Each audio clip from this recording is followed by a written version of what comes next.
마태복음 3장 13절에서 15절까지 함께 읽겠습니다. 이때 예수께서 갈릴리로부터 요단강에 이르러 요한에게 세례를 받으려 하시니 요한이 말려 이르되 내가 당신에게서 세례를 받아야 할 터인데 당신이 내게로 오시나이까?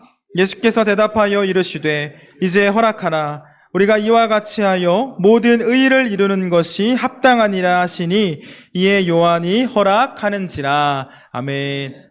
우리 지난 겨울에 예배당 이전 공사를 할 때 많은 분들의 좀 도움을 받지 않았습니까? 이제 도움을 주러 오셨던 분들 중에는 이제 제주에 사시는 성도님들도 오셔서 저희를 도우셨지만, 이제 육지에서 내려오셔서 숙소를 잡고 공사를 도우신 분들도 계셨는데, 오늘 우리와 함께하는 함께 예배드리는 우리 성도님들 중에도 3번이나 내려오셔가지고 이제 공사를 도우신 분들이 계셨습니다. 하루는 이제 그날 공사 일을 다 마치고 저희 항상 늦게까지 일했잖아요. 그래서 집에 들어와가지고 사랑이랑 온유 씻기고 좀 재우려고 하는데 전화가 오는 겁니다. 야식을 시켜놨으니까 오라고, 와서 먹자고. 그래서 내일 새벽 예배 해야 되는데 자고 싶은데 또 멀리까지 오셔가지고 이렇게 고생하셨는데 어떻게 또 피곤하다고 그냥 또 잘 수가 있습니까? 그래서 은혜를 갚아야지 하는 마음으로 이제 표선에서 또 제일 맛있는 치킨을 추가로 사가지고 이제 숙소로 갔습니다. 그런데 이분들이 저희가 교회에서 도움을 주신 분들에게 숙소를 좀 잡아드리면 좋지만 또 저희가 형편이 안 되다 보니까 숙소도 본인들이 직접 잡고 오셨거든요. 근데 비용을 아낀다고 또 숙소를 저렴한 데로 잡은 겁니다. 그 숙소를 가려면 진짜 한참을 찾아가야 돼요. 우리가 이제 길을 가다 보면 이제 그 농사용 차량들이 다니는 그런 샛길들이 있지 않습니까? 그 숙소를 찾아서 가는데 제가 실수로 이제 샛길로 들어갔습니다. 근데 이제 샛길 중에는 내비게이션에 표시도 되지 않는 길들이 있는데 계속 가면은 찾아주겠지? 하고 길이 나오겠지 하고 그냥 가는데 아무리 가도 길을 찾아주지를 않는 겁니다. 그래서 큰일 났다. 그래서 다시 돌이켜서 나와야 되는데 길이 워낙 좁기도 하고 막 차를 돌릴 데도 없으니까 한참을 헤매다가 돌아서 나왔죠. 가로등이 하나도 없고 또 라이트를 켜도 별로 밝지를 않습니다. 그래서 잘 안 보여서 실수를 하는 건지 왜 이렇게 힘겹게 빠져서 나왔다가 아는 길까지 나와서 다시 돌아가지고 이제 가는데 이번에는 제대로 가야지 하고는 그 길로 또 들어갔습니다. 이상하다. 지금 내가 실수한 건가? 분명 내비게이션에서 일로 가라고 했는데 이 숙소로 가는 길이 내비에 안 나오는 길인가? 왜 자꾸 없는 길을 가르쳐 주지? 문제는 나왔다가 제가 거기를 한 번 더 들어갔습니다. 졸음운전을 한 것도 아닌데 한밤중에 3번이나 길을 잘못 들어간 거죠. 뭐지? 이 길에 갇힌 건가? 막 소름이 돋기 시작하고요. 이게 막 무서워지니까 이 룸미러를 볼 수가 없습니다. 막 뒤에 누가 있을 것 같고 그때부터 이제 보혈 찬송을 부르는 거죠. 주의 보혈 능력이 또다 하면서 이제 빠져나왔어요. 찬송을 하면서 가서 그런지 4번째는 제대로 된 길로 가서 이제 숙소까지 잘 찾아갔습니다. 여러분, 우리가 길을 갈 때 이 내비게이션의 안내를 따라서 바른 길을 가면 결코 불안하지가 않습니다. 안내를 따르면 이 길의 끝에 바른 목적지가 있다는 것을 알기 때문이겠죠.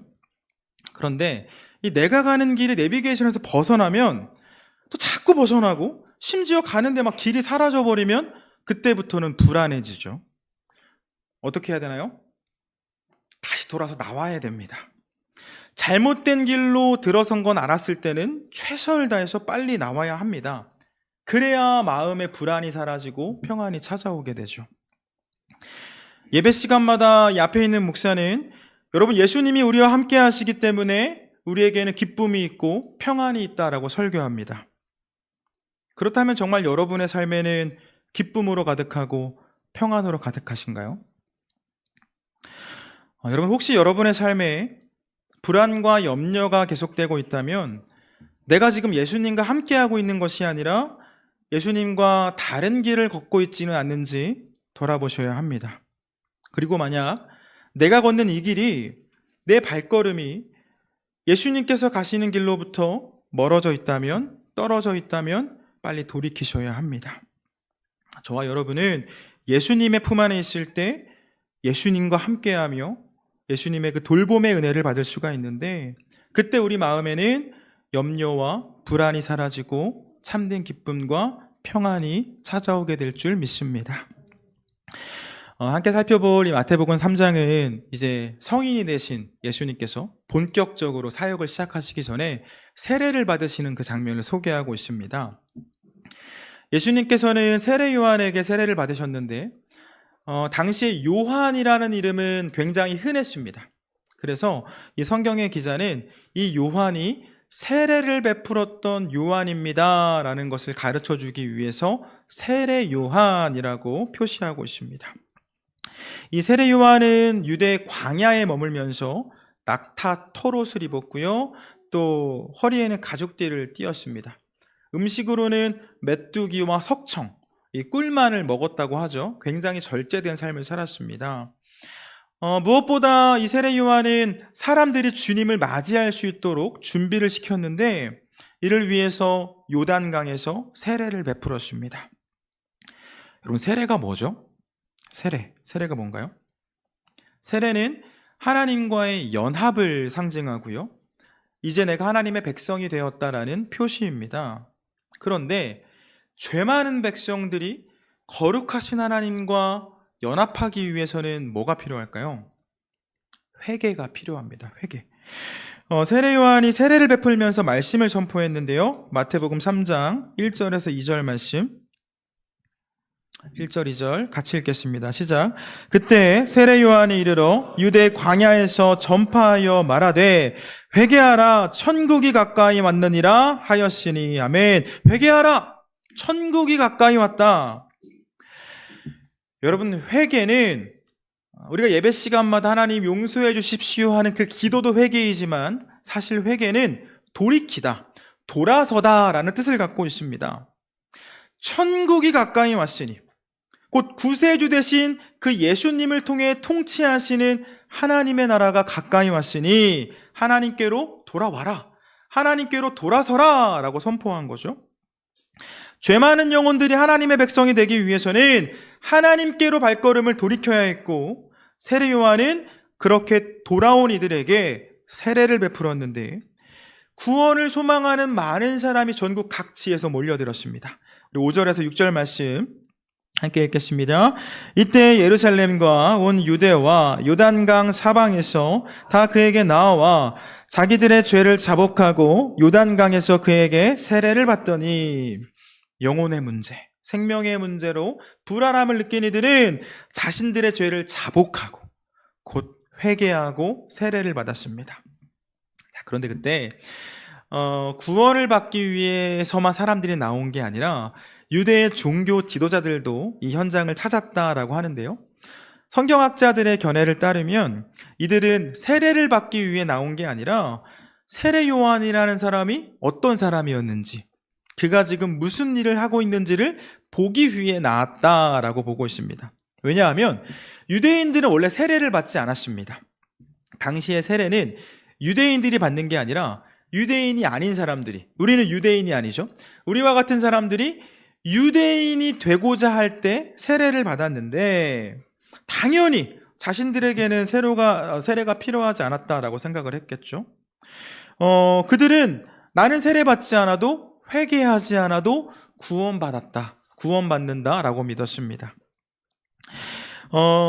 그래서 지금 이거 뭐 때문에 사람들이 이렇게 모이고 있는 거야, 그것을 확인하기 위해서 그 현장을 찾았던 거죠. 그런 그들에게 세례 요한이 이야기합니다. 우리 7절에서 8절 말씀 함께 읽습니다. 요한이 많은 바리새인들과 사두개인들이 세례 베푸는 대로 오는 것을 보고 이르되, 독사의 자식들아, 누가 너희를 가르쳐 임박한 진노를 피하라 하더냐? 그러므로 회개에 합당한 열매를 맺고. 아멘. 매우 강력한 단어를 사용한 것을 볼 수가 있습니다. 이 독사의 자식들아, 너희가 하나님의 진노를 피하고 싶다면 회개에 합당한 열매를 맺어라. 여러분, 지금 이 말씀을 듣고 있는 사람들이 누구입니까? 스스로는 세례가 필요하지 않다라고 생각했던 유대인들이었고, 심지어 한 종교의 지도자들이었지만 요한은 그들에게 진노를, 하나님의 심판을 피하고 싶다면 회개할 것을 선포합니다. 우리 9절에서 10절 말씀도 읽겠습니다. 시작. 속으로 아브라함이 우리 조상이라고 생각하지 말라. 내가 너희에게 이르노니 하나님이 능히 이 돌들로도 아브라함의 자손이 되게 하시리라. 이미 도끼가 나무 뿌리 위에 놓였으니 좋은 열매를 맺지 아니하는 나무마다 찍혀 불에 던져지리라. 너희들 아브라함의 자손이기 때문에 구원받는 거 아니다. 하나님 마음만 먹으면 여기 길가에 있는 돌들도 아브라함의 자손으로 만들 수 있다.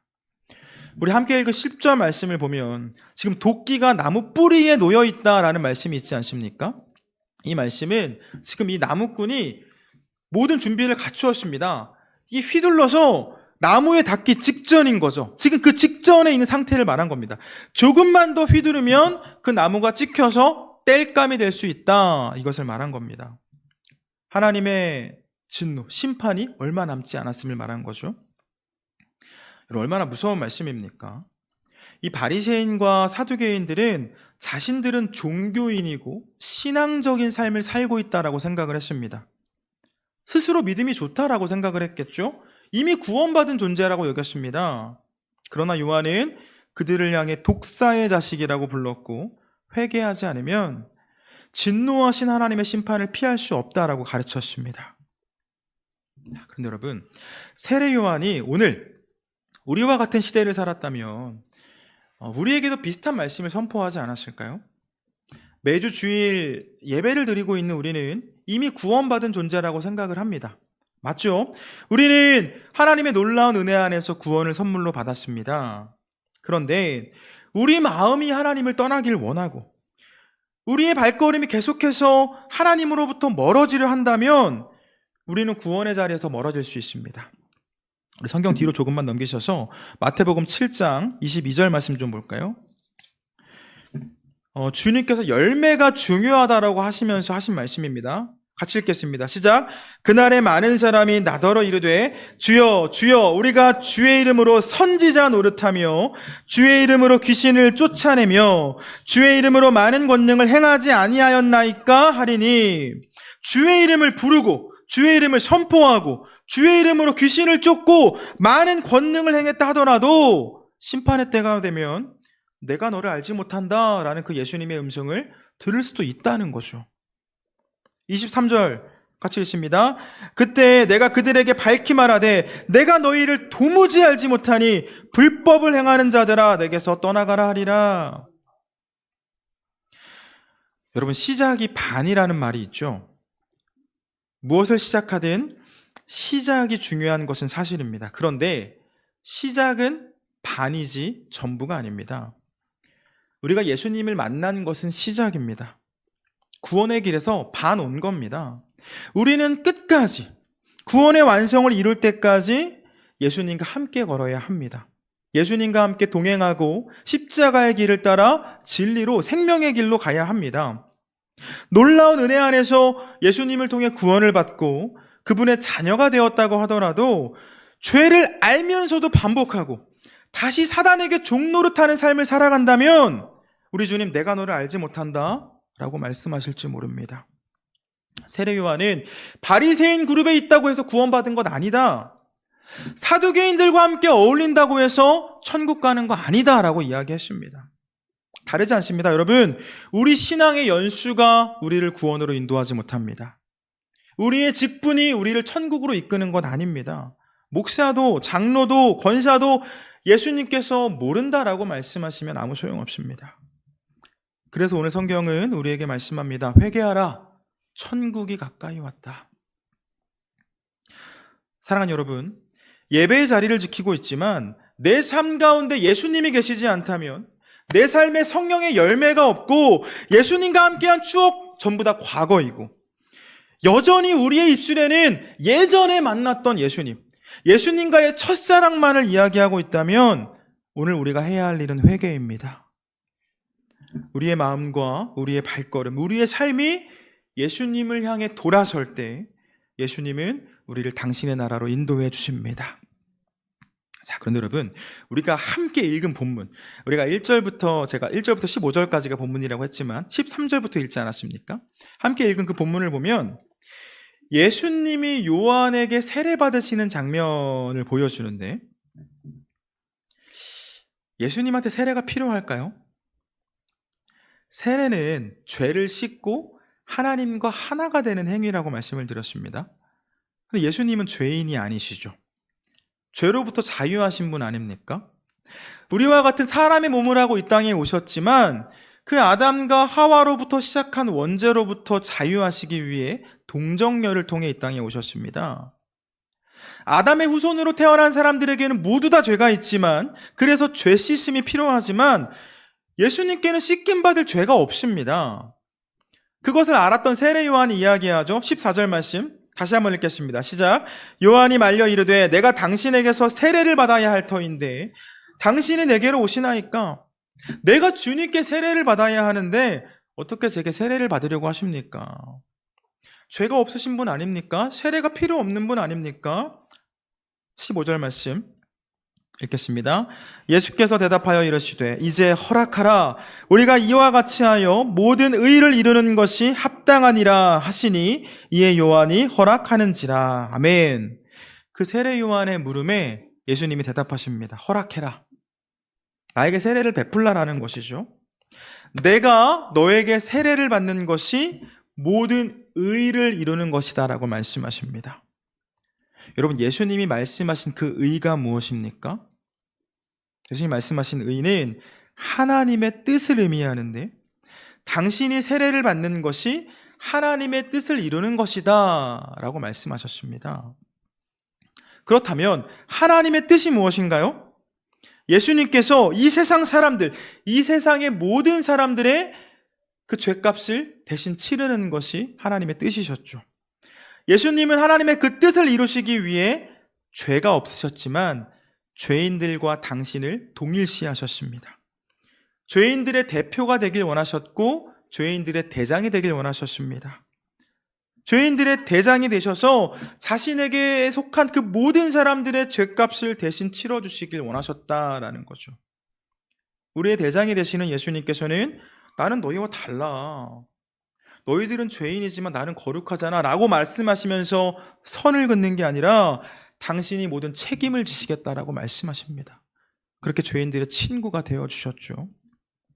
여러분, 이 리더들, 대장을 보면 크게 두 가지 유형으로 나누어집니다. 그 리더에게 속한 사람이 뭔가 잘못을 했을 때 이거 뭐 내가 한 게 아니야 라고 선을 긋고 그 실수한 사람을 나무라는 리더들이 있지만, 내게 속한 사람이 잘못한 것은 내가 책임을 지겠다라고 말하는 리더들도 있죠. 예수님은 죄가 없으셨고 죄로부터 자유한 분이셨지만 죄인인 우리의 친구가 되어주셨고 우리의 대장이 되어주셨고 우리에게 있는 죄의 문제를 해결하시기 위해 죄 없는 예수님께서 세례를 받으셨습니다. 그렇게 예수님은 죄인들의 문제와 무거운 짐을 모두 지시고 십자가의 길을 걸으셨고 그 십자가에서 보혈을 흘리심으로 우리를 깨끗게 해주셨습니다. 여러분, 예수님께서 우리의 대장이 되어주시려면 우리가 예수님께 속해 있어야 하지 않겠습니까? 우리가 예수님을 따를 때 예수님은 우리의 대장이 되십니다. 제가 지금 이 세움교회 담임 목사로 있지만 여러분들이 이 교회의 성도로 있을 때 제가 여러분의 담임 목사가 되는 건 아닙니까?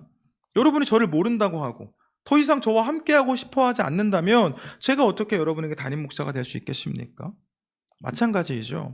내가 회개하지 않으면, 내가 돌이키지 않으면 나는 예수님과 상관없는 사람이 됩니다. 예수님께서 우리에게 있는 문제를 아무리 해결해 주려고 하셔도 내가 예수님을 나의 대장으로 인정하지 않으면 나는 예수님과 상관없는 사람이라는 거죠. 사랑하는 여러분, 혹시 신앙생활을 하면서도 참된 기쁨과 자유를 누리는 게 아니라 매일같이 불안해하고 염려하고 계시지는 않습니까? 회개하십시오. 천국이 가까이 왔습니다. 우리가 예수님을 향해 발걸음을 돌이킬 때 예수님께서 주신 그 말씀을 붙잡고 예수님과 동행하는 삶을 살아갈 때 우리 삶에는 예수님의 돌봄이 시작됩니다. 그때 우리는 주님께서 허락해 주시는 참된 기쁨과 평안을 누릴 수 있습니다. 바라기는 예수님과 떨어져서 예수님과 상관없는 사람이 되어서 내일을 불안해하고 염려하는 사람 되지 마시고 예수님의 가족이 되시고 예수님의 친구, 예수님께 속한 사람이 되셔서 돌보시는 그 예수님의 은혜를 누리는 저와 여러분 되길 주님의 이름으로 축원합니다.